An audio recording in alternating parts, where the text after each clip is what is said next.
नमस्कार दोस्तों, Haryana study IQ इस यूट्यूब चैनल पे मैं नरेंद्र कुमार आप सभी का बहुत बहुत स्वागत करता हूं। और मेरे पीछे आपको थंबनेल पे नजर आ रहा होगा, आज हमारा जो डिस्कशन है वो डिस्कशन होने वाला है कि जो मेजर फिजियोग्राफिक डिवीजन है इंडिया का, वो फिजियोग्राफिक डिवीजन इंडिया का किस टाइप से किया जाता है। जो लास्ट क्लास थी वहां से हमने पढ़ लिया था कि इंडिया की जो शेप, साइज और लोकेशन है, वो शेप, साइज और लोकेशन क्या है। तो चलिए शुरू करते हैं, स्टार्ट करते हैं। और अब हम शुरू करेंगे कि भारत को अगर हम विभाजित करते हैं तो कितने भागों में किस तरीके से विभाजित किया जाता है। देखो, जब हम इंडिया के टेक्टोनिक डिवीजन की बात करते हैं तो इंडिया का मेजरली टेक्टोनिक डिवीजन कहता है कि इंडिया को 3 पार्ट में डिवाइड किया जाए। पेनिनसुलर प्लेटू यानी कि प्रायद्वीपीय पठार, नदर्न माउंटेन्स यानी कि उत्तरी पर्वत, और नदर्न इंडियन प्लेन्स यानी कि उत्तर भारतीय मैदान। और कुछ स्टडीज कहती हैं कि इंडिया के 3 टेक्टोनिक डिवीजन नहीं है, इंडिया के 5 टेक्टोनिक डिवीजन है। तो जो 5 टेक्टोनिक डिवीजन है उसमें 3 टेक्टोनिक डिवीजन तो यही हो जाते हैं, और जो चौथा और 5वां टेक्टोनिक डिवीजन है वो है कोस्टल प्लेन्स और आइलैंड्स। सो कोस्टल प्लेन्स की जब हम बात करते हैं तो ये हमारे क्या है, ये हमारे यहाँ पर कोस्टल प्लेन्स है, जो कि वेस्टर्न घाट और वेस्ट कोस्ट के बीच का जो मैदान है, ये वेस्टर्न घाट और वेस्ट कोस्ट के बीच का मैदान कोस्टल प्लेन कहलाता है, ईस्ट साइड में भी और वेस्टर्न साइड में भी। और आइलैंड्स की जब हम बात करते हैं तो अंडमान और निकोबार आइलैंड और इसके अलावा जो लक्षद्वीप आइलैंड है, ये 2 ग्रुप ऑफ आइलैंड्स हैं, 2 द्वीप समूह हैं जिसके आधार पर हम कहते हैं कि इंडिया के 5 टेक्टोनिक डिवीजन हैं। तो इनको देखते हैं, एक बार इनके बारे में समझते हैं। देखो, सबसे पहले अगर हम बात करते हैं पेनिनसुलर प्लेटू की, तो पेनिनसुलर प्लेटू जो है वो हमारा सबसे ओल्डेस्ट डिवीजन है। ये जो पेनिनसुलर प्लेटू का पार्ट है, ये एक ऐसा टेक्टोनिक डिवीजन है जो कंप्लीटली इंडिया में लाई करता है। और अगर भारत का क्षेत्रफल 32,87,263 किलोमीटर है तो लगभग ये 50% एरिया पे, इंडिया के 50% क्षेत्र पर ये फैला हुआ है। यहाँ ये जो रेंज है ये अरावली है। ये क्या है? अरावली रेंज है। यहाँ पर ये जो रेंज है ये विंध्याज है, ये विंध्याज है। उसके बाद यहाँ पर ये ब्रोकन माउंटेन्स लिखे हुए हैं, ये सतपुड़ा है, बिकॉज सतपुड़ा कॉन्टिन्यूस नहीं है।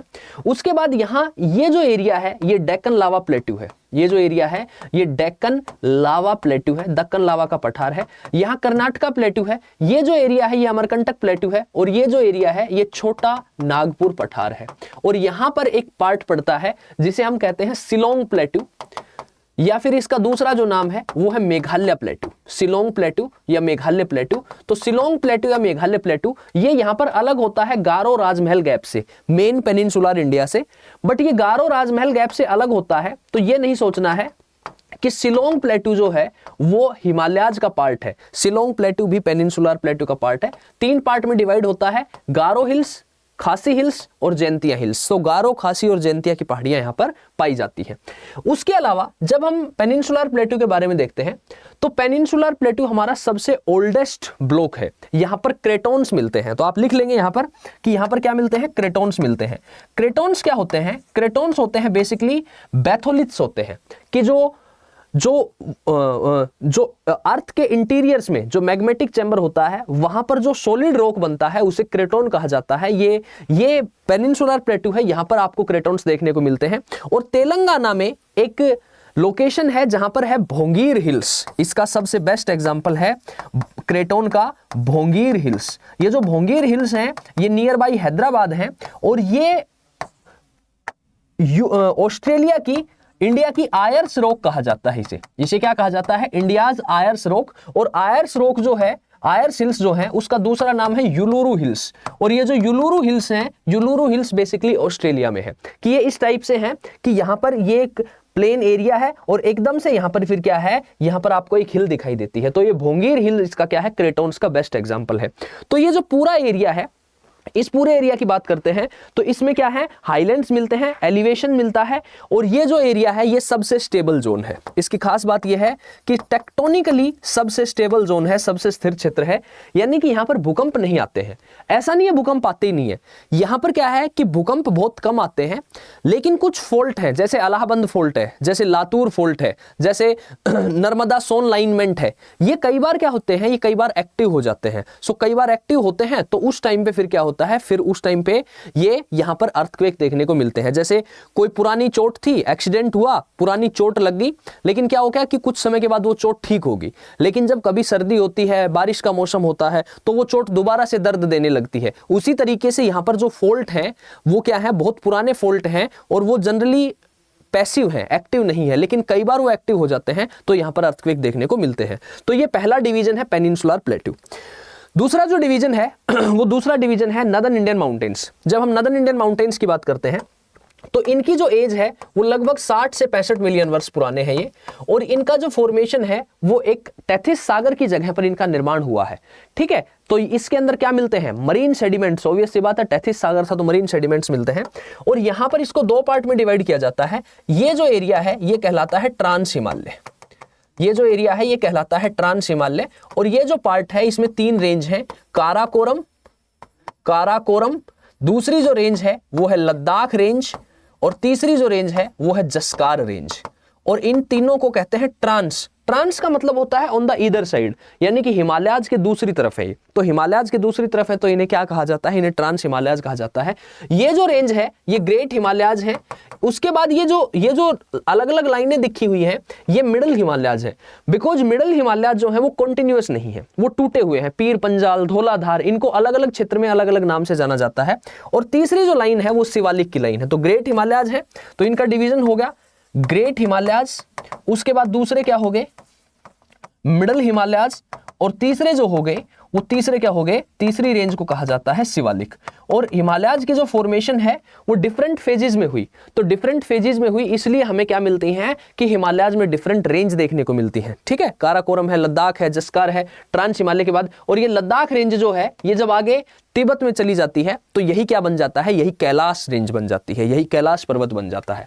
ठीक है, तो ये क्या है? हमारे हिमालयाज की फॉर्मेशन है। और हिमालयाज में बेसिकली अगर हम बात करते हैं तो इसके अंदर जो रॉक मिलता है वो सैंडस्टोन और लाइमस्टोन। लिख लो ये चीज, ये पूछे जाते हैं कि इसके अंदर जो रॉक मिलता है वो सैंडस्टोन मिलता है, लाइमस्टोन मिलता है। सैंडस्टोन है, लाइमस्टोन है, सेल है और सिस्ट है। ये रॉक यहां पर मिलती हैं, ये चट्टान यहां पर मिलती है। ठीक है, चलिए उसके बाद थर्ड जो डिवीजन है वो तीसरा डिवीजन है, इसको हम कहते हैं northern Indian plains. Northern Indian plains, उत्तरी भारतीय मैदान। ये सबसे यंगेस्ट डिवीजन है।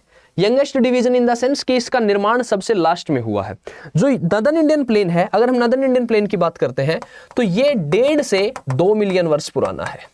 1.5 से 2 मिलियन वर्ष पुराना है।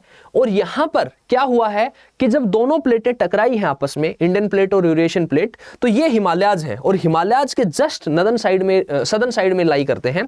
तो यहां पर क्या हो गया है? यहां पर एक 4 डीप बन गया है। जैसे ऐसे दोनों प्लेटें टकराई तो यहां पर एक गैप क्रिएट हो गया। तो ये जो गैप क्रिएट हो गया इस गैप को कहते हैं 4 डीप। 4 डीप, 4 का मतलब होता है फ्रंट और डीप का मतलब होता है गहरा, यानी कि हिमालयाज के फ्रंट में एक बहुत ही गहरा गड्ढा बन गया है। इसकी जो डेप्थ है वो लगभग 2 किलोमीटर है। ठीक है, अब ये जो 2 किलोमीटर की डेप्थ है इसका जो एक्सटेंशन है वो इसका एक्सटेंशन है आपका पाकिस्तान से लेके और फिर उसके बाद कहां तक? असम तक। तो इसको 3 पार्ट में डिवाइड करते हैं। ये इंडस रिवर का जोन है, उसके बाद गंगेटिक जोन है, और उसके बाद ब्रह्मपुत्रा का जोन है। उसके बाद क्या है? ब्रह्मपुत्रा का जोन है। तो इसे ब्रह्मपुत्र प्लेन भी कह देते हैं, और ब्रह्मपुत्र प्लेन के अलावा इसका जो दूसरा नाम है वो असम प्लेन है। तो Indus plain, Gangetic plain and then after क्या है? ब्रह्मपुत्र प्लेन।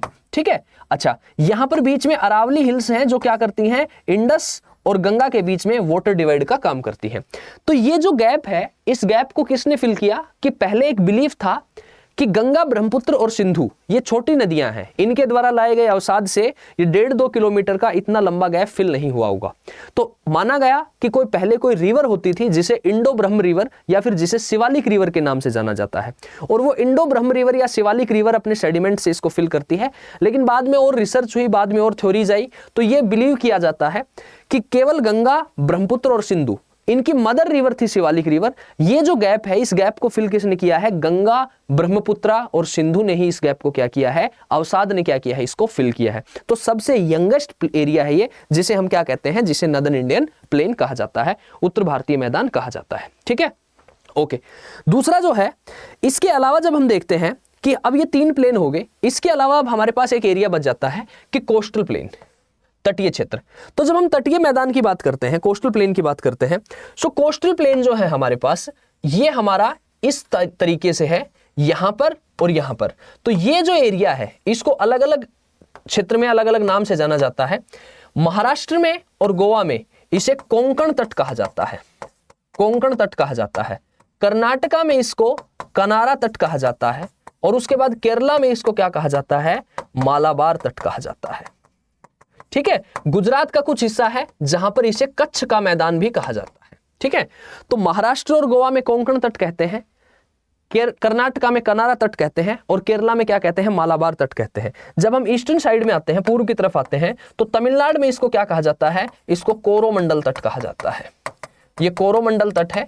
और उसके बाद यहां जब हम पहुंचते हैं, यहां पहुंचते हैं तो इसको उड़ीसा, आंध्र प्रदेश में नदन सिरकार कहा जाता है, northern Sarkar.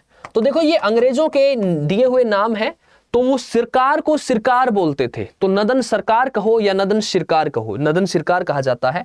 And then after ऊपर जो एरिया पड़ता है, ऊपर एरिया पड़ता है उड़ीसा, और उड़ीसा में इसको कहते हैं, उड़ीसा में इसको क्या कहा जाता है, उत्कल तट। उड़ीसा में इसको उत्कल तट कहा जाता है। और उसके बाद फिर क्या जाता है, आगे पश्चिम बंगाल का एरिया आ जाता है, जहां पर क्या बनता है, फिर सुंदरवन डेल्टा बनते हैं, सुंदरवन डेल्टा बनते हैं, जो गंगा यहां से आती है और ब्रह्मपुत्र यहां से आती है, फिर पश्चिम बंगाल का और पश्चिम बंगाल के साथ साथ बांग्लादेश का जो एरिया है, वहां पर सुंदरवन डेल्टा का निर्माण होता है। ये क्या है, हमारे कोस्टल प्लेन है, ये क्या है, हमारे तटीय क्षेत्र है। और इसके अलावा एक पार्ट और बचता है, तो वो जो पार्ट है वो क्या है, हमारे अंडमान और निकोबार आइलैंड्स है, हमारे अंडमान निकोबार आइलैंड्स है और लक्षद्वीप आइलैंड्स है। सो अंडमान निकोबार आइलैंड्स जो है, यहीं पर हमारा सबसे इंडिया का जो सदर्न मोस्ट पॉइंट है, जिसे इंदिरा पॉइंट कहते हैं, वो पॉइंट यहीं पर लोकेटेड है। ठीक है, जो 6 डिग्री और 45 मिनट पर जिसकी स्थिति है। ठीक है, और जब हम लक्षद्वीप की बात करते हैं, तो लक्षद्वीप पूरे का पूरा क्या है, लक्षद्वीप कोरल आइलैंड है।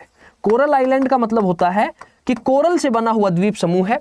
जबकि अंडमान निकोबार की बात करते हैं, तो अंडमान निकोबार में कुछ आइलैंड्स हैं जो कि क्या है, कोरल आइलैंड्स यहां पर भी पाए जाते हैं। क्लियर होगी बात। तो ये क्या है, ये हमारे इंडिया के 5 टेक्टोनिक डिवीजन जो हैं, ये 5 टेक्टोनिक डिवीजन हैं। अब हम क्या करेंगे, अब हम जो नेक्स्ट हमारी वीडियो आएगी उसमें हम इन एक एक डिवीजन को पढ़ना शुरू करेंगे। सो नेक्स्ट जो डिवीजन स्टार्ट होगा हमारा, वो अब हमारा डिवीजन स्टार्ट होगा कहां से, जब हम नदर्न इंडियन माउंटेन्स की बात करेंगे, तो सबसे पहले हिमालयाज आते हैं। तो पहले हम फॉर्मेशन ऑफ हिमालयाज पढ़ेंगे, देन हम रेंजेस ऑफ हिमालयाज पढ़ेंगे, और उसके बाद धीरे धीरे हम कहां तक पहुंच जाएंगे, पूरे इंडिया को यहां पर अपने इस वीडियो सेशन के थ्रू कवर कर लेंगे।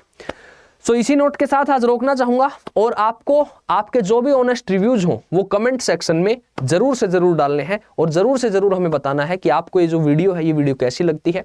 और इसके अलावा स्टडी IQ PCS पर, वहां पर आप देखेंगे तो वहां पर रोजाना 1 बजे से 2 बजे तक मेरी क्लास होती है ज्योग्राफी की, और यहाँ पर हरियाणा स्टडी IQ पर शाम को 7 बजे से 8 बजे तक रोजाना MCQs की क्लास होती है। तो उस क्लास में जरूर से जरूर जुड़े।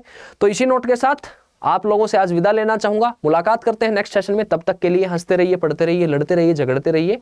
सेशन को लाइक, शेयर और कमेंट जरूर से जरूर करें। Bye bye, see you, take care.